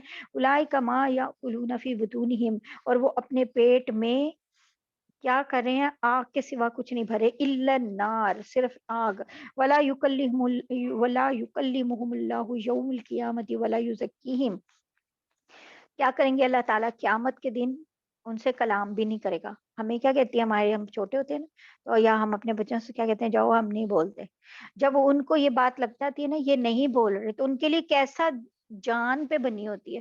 ہم صرف اس کو یہ بات کہتے ہیں کہ جاؤ ہم نہیں بولتے، جہاں ہمیں پورا مان ہوتا ہے کہ یہ اب اس کی جان پہ بن جائے گی اس بات پہ۔ جیسے ہمارے چھوٹے بچوں کی بن جاتی ہے، یا ہم چھوٹے تھے تو ہماری بن جاتی تھی، امی کہہ رہی ہیں کہ نہیں نہیں جاؤ میں نہیں بولتی، تو پھر اللہ تعالیٰ کیا کہہ رہے ہیں، قیامت کے دن اللہ ان سے کلام بھی نہیں کرے گا اور ان کو پاک بھی نہیں کرے گا، وَلَهُمْ عَذَابٌ أَلِيمٌ، اور ان کے لیے دردناک عذاب ہے۔ کیسی اللہ تعالیٰ نے کیسی بات کی، اللہ تعالیٰ ہمیں ان میں سے نہ بنانا۔ اولئک الذین اشتروا الضلالۃ بالہدی والعذاب بالمغفرہ، اور یہ وہ لوگ ہیں جنہوں نے ہدایت کے بدلے گمراہی، کوئی دیکھو ہدایت کے بدلے گمراہی اور مغفرت کے بدلے عذاب خرید لیا۔ فما اصبرهم علی النار، چنانچہ اندازہ کرو کہ دوزخ کی آگ سہنے کے لیے کتنے تیار ہیں، یہ کتنے تیار ہیں کہ بھئی ہاں ہم ٹھیک ہے، ہم تو نہیں اس کے اوپر ایمان لاتے، ہم تو اپنے باپ دادوں کی باتوں پہ چلیں گے۔ ذالک بان اللہ نزل الکتاب بالحق، یہ سب کچھ اس لیے ہوگا کہ اللہ نے حق پر مشتمل کتاب اتاری ہے۔ وَإِنَّ الَّذِينَ اخْتَلَفُوا فِي الْكِتَابِ لَفِي شِقَاقٍ بَعِيدٍ، اور جن لوگوں نے ایسی کتاب کے بارے میں مخالفت کا رویہ اختیار کیا ہے تو وہ تو اپنی ضد میں بہت دور نکل گئے ہیں۔ لَيْسَ الْبِرَّ، لیکن نہیں ہے نیکی کوئی، ان تولوا وجوہکم قبل المشرق والمغرب، یہ نیکی یہی نہیں ہے کہ اپنے چہرے کو مشرق یا مغرب کی طرف کر لو، وَلَكِنَّ الْبِرَّ، لیکن نیکی تو یہ ہے، من آمن باللہ، کہ لوگ کے بلکہ نیکی یہ ہے کہ لوگ اللہ پر ایمان لائیں، والیوم الآخر، اور یوم الآخر پہ یعنی کہ آخرت کے دن پر، والملائکۃ والکتاب والنبیین، اور اللہ کی کتابوں پہ اس کے نبیوں پر ایمان لے کے آئیں، اور فرشتوں، وآت المال، اور علی حبہ وذوی القربى والیتامى والمساکین وابن السبیل، اور اللہ کی محبت میں اپنا مال رشتہ داروں، یتیموں، مسکینوں، مسافروں اور سائلوں کو دیں، وابن السبیل والصائلین وفی الرقاب، اور غلاموں کو آزاد کرنے میں خرچ کریں، واقام الصلاۃ وآت الزکوٰۃ، اور نماز قائم کریں اور زکوٰۃ دیں، والموفون بعہدہم اذا عاہدوا، اور جب کوئی عہد کر لیں تو اپنے عہد کو پورا کرنے کے عادی ہوں، عادت ہے انہیں کہ وہ اپنے عہد جو بھی وہ اگریمنٹ کسی سے کر لیتے ہیں اس اگریمنٹ کو پورا کرتے ہیں۔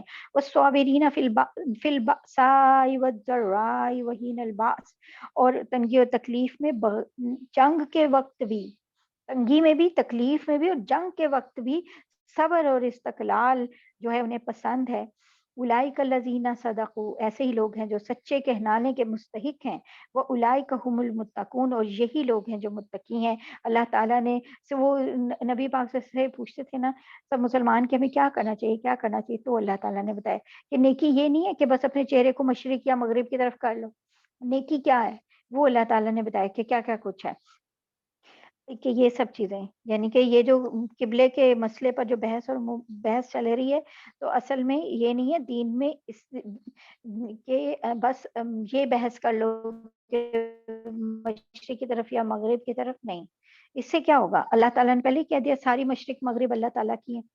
یا ایھا الذین آمنوا کتب علیکم القصاص فی القتلی، ایمان والو جو لوگ جان بوجھ کر ناحق قتل کر دیے جائیں ان کے بارے میں تم پر قصاص کا حکم فرض کر دیا گیا ہے، فرض کر دیا اللہ تعالیٰ نے، جان کے بدلے جان، الحر بالحر، آزاد کے بدلے آزاد، والعبد بالعبد، غلام کے بدلے غلام، والانثى بالانثى، اور عورت کے بدلے عورت۔ اور ہوتا کیا تھا، کیوں اللہ تعالیٰ نے یہ بات کہی، قصاص کا مطلب ہوتا ہے برابر کا بدلہ لینا، یعنی کسی شخص کو جان بوجھ کر ناحق قتل کر دیں اور قاتل کا جرم ثابت ہو جائے تو مقتول کے وارث کو یہ حق ہوتا ہے کہ وہ قاتل سے قصاص کا مطالبہ کرے۔ قصاص کا مطالبہ کیا ہے کہ جان کے بدلے جان، اور جاہلیت کے زمانے میں قصاص تو لیتے تھے لیکن اس میں ناانصافی کرتے تھے کہ انہوں نے مختلف انسانوں کے درجے بنائے ہوئے تھے، یعنی نچلے درجے کا شخص اگر اونچے درجے کے کسی آدمی کو قتل کر دے تو فرق بات تو ہوتی تھی، ورثہ کا مطالبہ ہی فرق ہوتا تھا، تو یعنی ایک قبیلہ جو ہے نا وہ چھوٹا سمجھاتا تھا، دوسرا قبیلہ جو ہے وہ عزت والا سمجھاتا تھا، تو اگر عزت والے قبیلے کا قتل کر دیا کسی چھوٹے قبیلے نے تو ایک کی جگہ پر دو ہم قتل کریں گے، اور اگر چھوٹے قبیلے والے کا کوئی قتل ہو گیا تو پھر اس کا مطلب ہے کہ جو اب عزت والا قبیلہ ہے وہ قصاص میں اس کو قتل ہی نہیں کیا جائے گا بلکہ کچھ پیسے پوسے دے کے معاملہ رفع کر دو، مطلب اس طرح۔ اور اگر ایون کسی امیر آدمی نے کوئی قتل کر دیا ہے تو وہ کہتا تھا اچھا میری جگہ میرے غلام کو قتل کر دو، مطلب ایک آدمی قتل کرنا ہے نا تو اس کو کر دو، اس طرح کر کے نا۔ اور اگر قاتل کوئی عورت ہوتی تھی اور مرد قتل ہو جاتا تھا تو کہتے تھے قاتل عورت کی بجائے یا تو قبیلے کا کوئی مرد قتل کر دو، کہ عورت نے قتل کیا ہے، لیکن نہیں، آدمی کو قتل کیا ہے اس لیے آدمی قتل ہوگا، اس طرح کی باتیں۔ تو اس طرح سے نا یعنی یہ ایک عجیب و غریب انہوں نے یہ رکھے ہوئے تھے، اور یہ ساری چیزیں کیا تھیں اصل میں، کہ جس کے پاس طاقت ہے، جس کے پاس پیسہ ہے، بس اس کو فائدہ پہنچاؤ، اور جس کے پاس طاقت نہیں ہے اور جو کمزور ہے، جس کے پاس پیسے نہیں ہیں، اس کے زیادہ سے زیادہ نقصان ہو جائے، بس یہ چیز ہوتا تھا۔ فمن عفی لہ من اخیہ شیء فاتباع بالمعروف واداء الیہ باحسان، پھر اگر قاتل کو اس کے بھائی، کتنی پیاری بات ہے کہ من اخیہ، قاتل کو اس کے بھائی یعنی مقتول، اب دیکھیں مقتول کون ہے؟ قتل ہو گیا، جو قتل ہو گیا ہے اس کو کہہ دیا تمہارا بھائی تھا، وہ جو قتل ہو گیا نا وہ بھائی تھا تمہارا، دینی بھائی ہی تھا نا، چاہے وہ اس کا کچھ بھی نہیں تھا، اس نے غصے میں آخر کیوں اتنا غصہ آیا اسے، اتنا وہ کوئی ظلم اس کا لگا یا کیا بات لگی کہ اس نے اسے قتل کر دیا، یا ظلم لگا یا پھر ویسے ہی اپنے تکبر میں قتل کر دیا، کچھ بھی، لیکن اللہ تعالیٰ کیا کہہ رہے ہیں، قاتل کو اس کے بھائی یعنی مقتول کے وارث کی طرف سے کچھ معافی دے دی جائے تو معروف طریقے کے مطابق خون بہا کا مطالبہ کرنا وارث کا حق ہے، ذالک تخفیف من ربکم، اور اسے خوش اسلوبی سے احسان سے ادا کرنا قاتل کا فرض ہے، اور یہ تمہارے پروردگار کی طرف سے ایک آسانی ہے اور رحمت ہے۔ کیا بنی اسرائیل کے قانون میں کیا تھا؟ قصاص تھا، لیکن اگر قتل عمد کر لیا یعنی کہ جان بوجھ کے قتل کیا تو پھر دیت جو ہماری جو دیت ہوتی ہے، دیت یا خون بہا ہوتا ہے، اس کا کوئی تصور نہیں تھا ان میں، بنی اسرائیل میں۔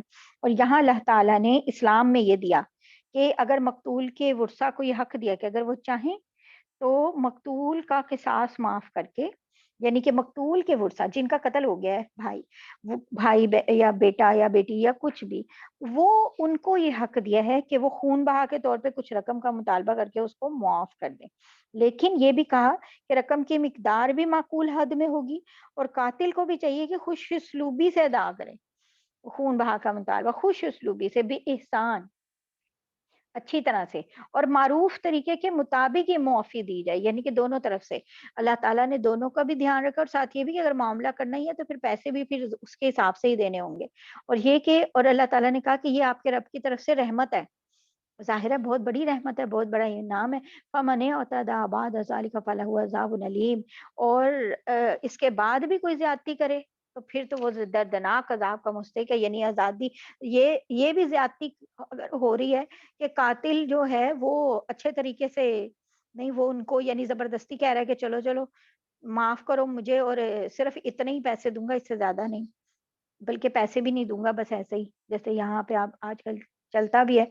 بہرحال وَلَكُمْ فِي الْقِصَاصِ حَيَاةٌ يَا أُولِي الْأَلْبَابِ لَعَلَّكُمْ تَتَّقُونَ، اور اے عقل رکھنے والو، تمہارے لیے قصاص میں زندگی کا سامان ہے، امید ہے کہ تم اس کی خلاف ورزی سے بچو گے، یعنی کہ ایک لوگ کیا سمجھتے ہیں کہ بھائی اچھا جان کے بدلے جان، چلو اس کے بھی تو گھر والے ہیں نا، چلو اسے چھوڑ دو، اور آج کل کیا ہے، کتنی بڑی بڑی سلطنتیں ہیں، سب کچھ ہے، کتنے بڑے سارے جو کنٹریز ہیں، وہ تو کوئی بھی کنٹری جو ہے پھانسی کو، ہینگ ہونے کو، کوئی جان کے بدلے جان کو کوئی بھی اچھا نہیں سمجھتا، اتنے بڑے بڑے لاز بن چکے ہوئے ہیں کہ نہیں، جان کے بدلے جان نہیں، ٹھیک ہے ساری زندگی جیل میں ڈال دو، مارنا نہیں ہے اس کو۔ کتب علیکم اذا حضر احدکم الموت ان ترک خیرا الوصیۃ للوالدین والاقربین بالمعروف حقا علی المتقین، اور اے عقل رکھنے والے، تمہارے لیے قصاص میں زندگی کا سامان ہے، امید ہے تم اس کی خلاف ورزی سے بچو گے۔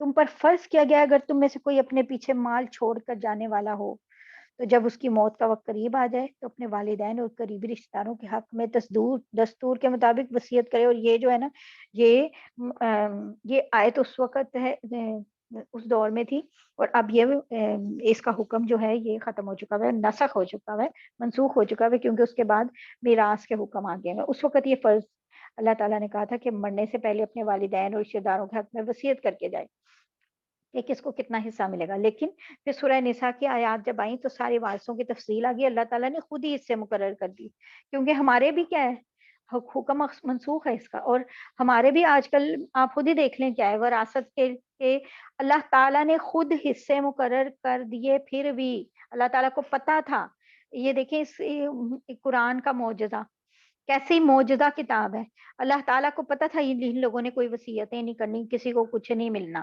سارا کچھ بیٹے لے جائیں گے اور بیٹیوں کو کچھ نہیں ملے گا. تو بیٹیوں کے لیے اللہ تعالیٰ نے وراثت کا قانون بنا دیا, قرآن میں اتار دیا. فَمَن بَدَّلَهُ بَعْدَ مَا سَمِعَهُ فَإِنَّمَا اسْمُهُ عَلَى الَّذِينَ يُبَدِّلُونَهُ ان اللہ سمیع علیم. پھر جو شخص اس وصیت کو سننے کے بعد اس میں کوئی تبدیلی کرے گا تو اس کا گناہ ان لوگوں پہ ہوگا جو اس میں تبدیلی کریں گے.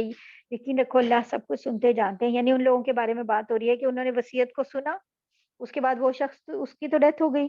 تو اب اگر وہ جو لوگ وصیت سننے والے تھے وہ اپنی مرضی سے وصیت کو بدل لیں تو اس کا گناہ ان لوگوں پہ ہے جو کہ اس میں تبدیلی کر رہے ہیں, چینج کر رہے ہیں. تو اللہ تعالیٰ تو سب کچھ سنتے اور جانتے ہیں. وہ یہ اللہ تعالیٰ انہیں بتا رہے ہیں فمن خاف من موسن. دیکھیں کیسی بات ہوتی ہے کہ پتہ ہوتا ہے سب کو. فمن خاف من موسن جنفا او اسما فاصلح بینہم فلا اثم علیہ. ہاں اگر کسی شخص کو یہ اندیشہ ہو کہ کوئی وصیت کرنے والا بے جا طرفداری یا گناہ کا ارتکاب کر رہا ہے اور وہ متعلقہ آدمیوں کے درمیان صلح کرا دے تو اس پر کوئی گناہ نہیں ہے. یعنی کہ کوئی وصیت کرنے والا ناانصافی سے کام لے رہا ہے اور کوئی اور اسے سمجھا بجھا کے اپنی وصیت میں مرنے سے پہلے پہلے تبدیلی کرنے پر یعنی چینج کرنے کے اوپر کوئی اس کو تیار کر لیں تو پھر یہ جائز ہے کہ بھئی تم یہ غلط کام کر رہے ہو. مرنے سے پہلے پہلے اگر وہ چینج کر لے, لیکن یہ ہے کہ اس کے بعد چینج کرا دے, چینج کر لے جب وہ بندہ نہیں رہا تو پھر یہ نہیں ہو سکتا. بہرحال یہ اس کا وصیت کا کیونکہ حکم ہی منسوخ ہے. ان اللہ غفور الرحیم, بے شک اللہ تعالیٰ بہت بخشنے والے بڑے مہربان ہیں. یا ایھا الذین آمنوا کتب علیکم الصیام کما کتب علی الذین من قبلکم لعلکم تتقون.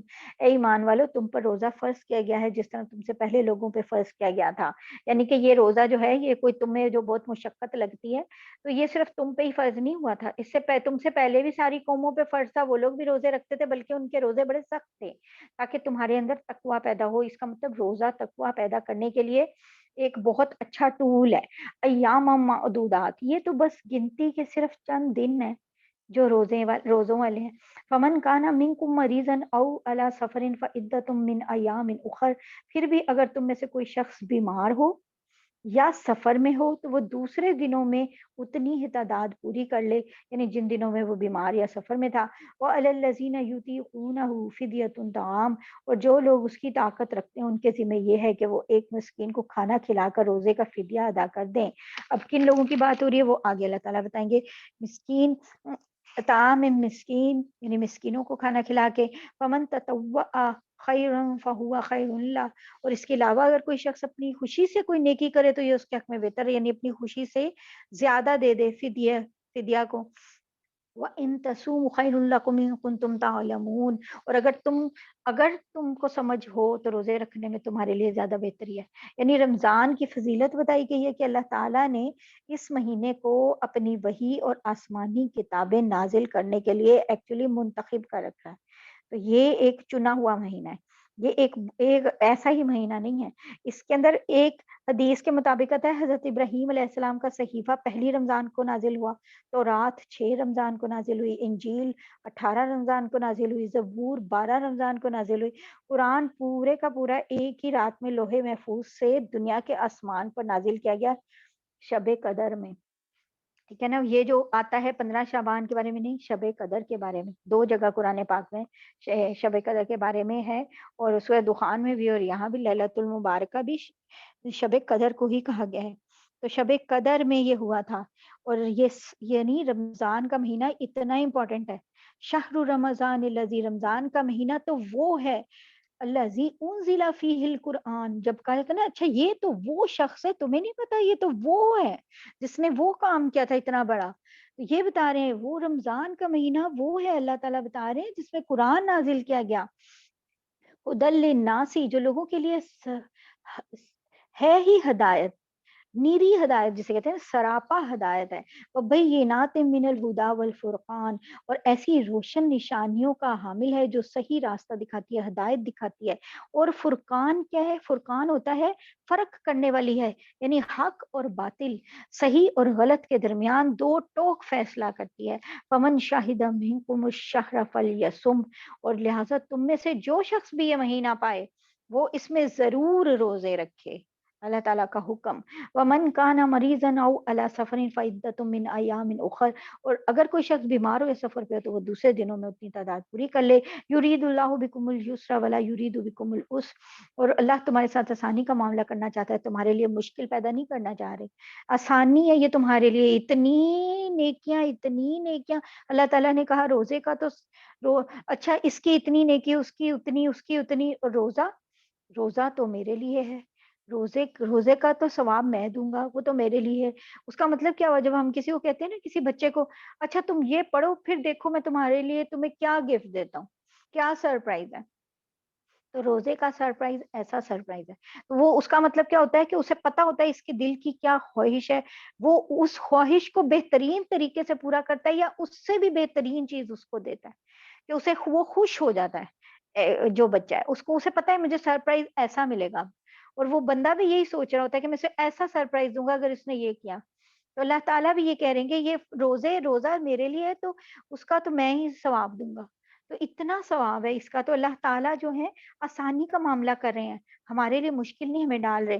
ولی تکملوا العدۃ ولی تکبروا اللہ علی ما ھداکم ولعلکم تشکرون، اور تاکہ تم روزوں کی گنتی پوری کرو، اور اللہ نے تمہیں جو راہ دکھائی ہے اس پر اللہ کی تکبیر کہو، اور تاکہ تم شکر گزار بنو.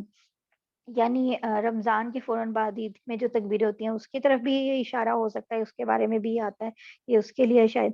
وَإِذَا سَأَلَكَ عِبَادِي أَنِّي فَإِنِّي قَرِيبٌ، اور اے پیغمبر، یہ میری جو ون آف دا فیوریٹ آیتیں ہیں ان میں سے یہ آیت ہے.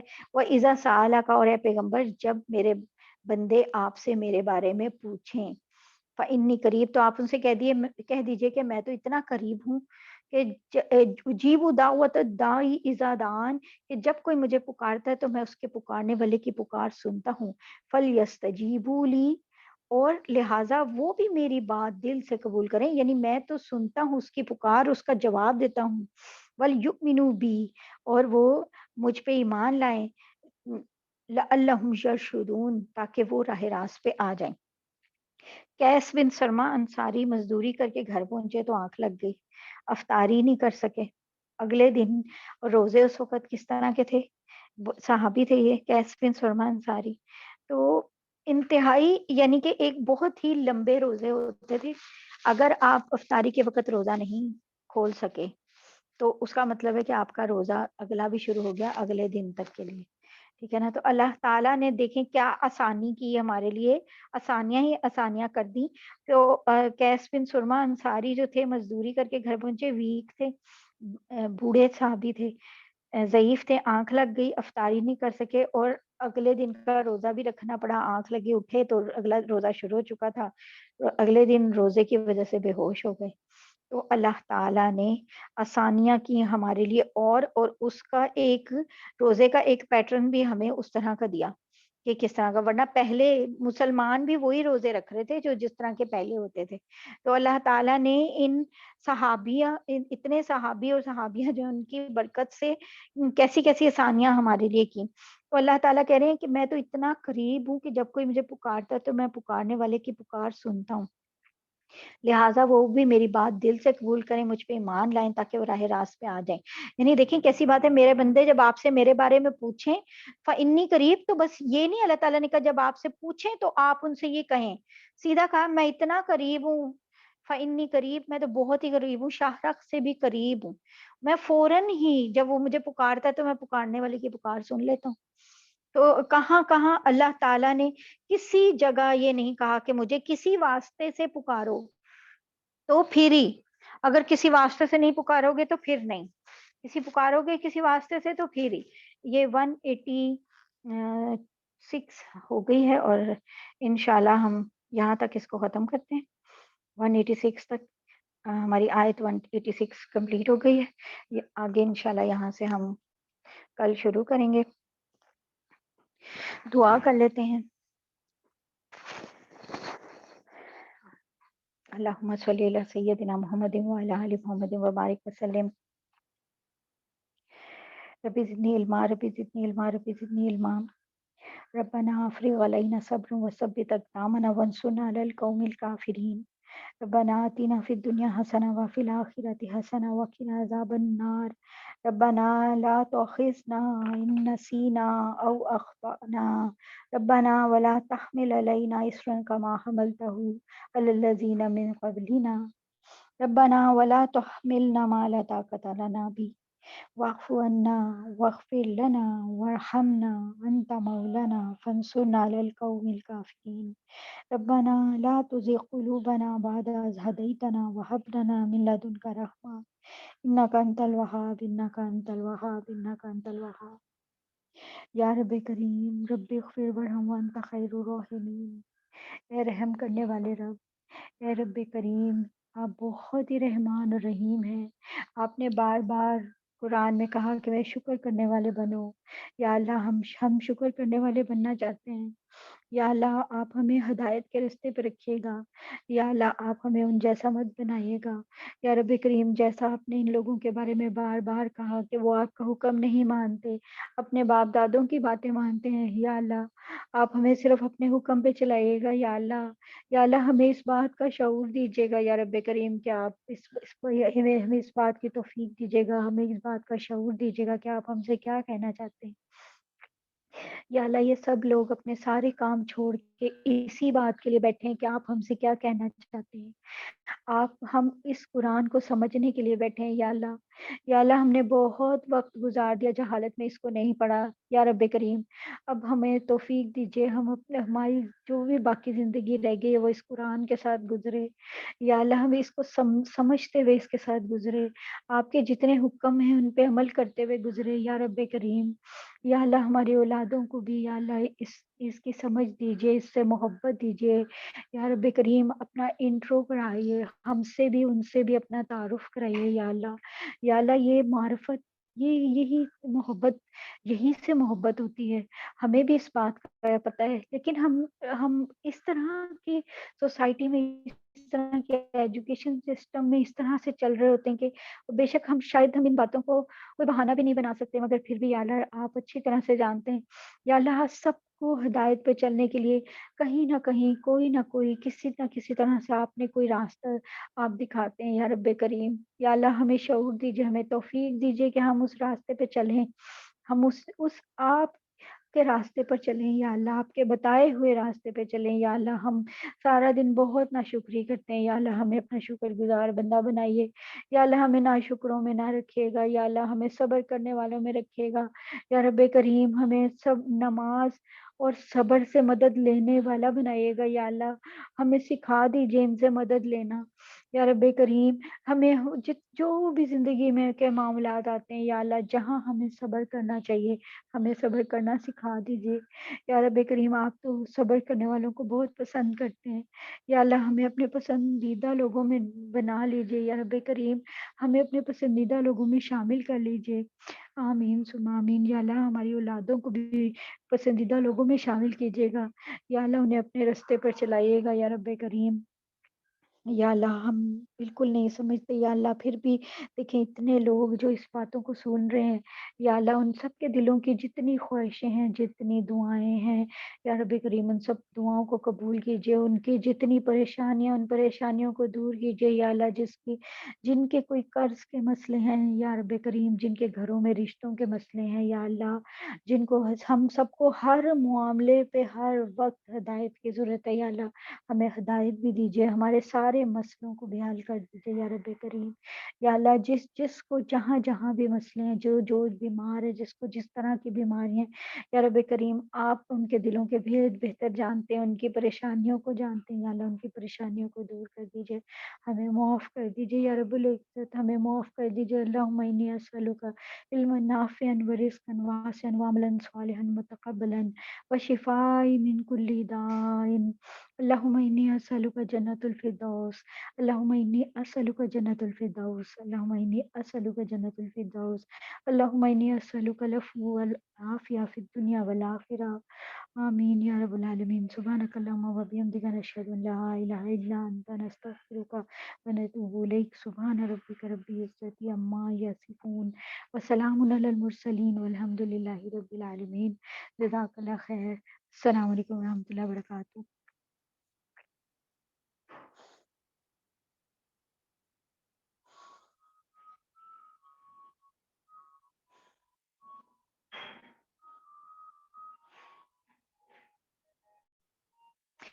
اچھا ٹھیک ہے، ہم کوشش کریں گے کہ ٹائم اگر کم زیادہ ہو سکتا ہوگا نا نماز کا، ایکچولی 10 منٹس بھی کم کم لگ رہے ہیں تو ہم 2-3 منٹس اوپر اور کر لیتے ہیں، بس یہی کر سکتے ہیں۔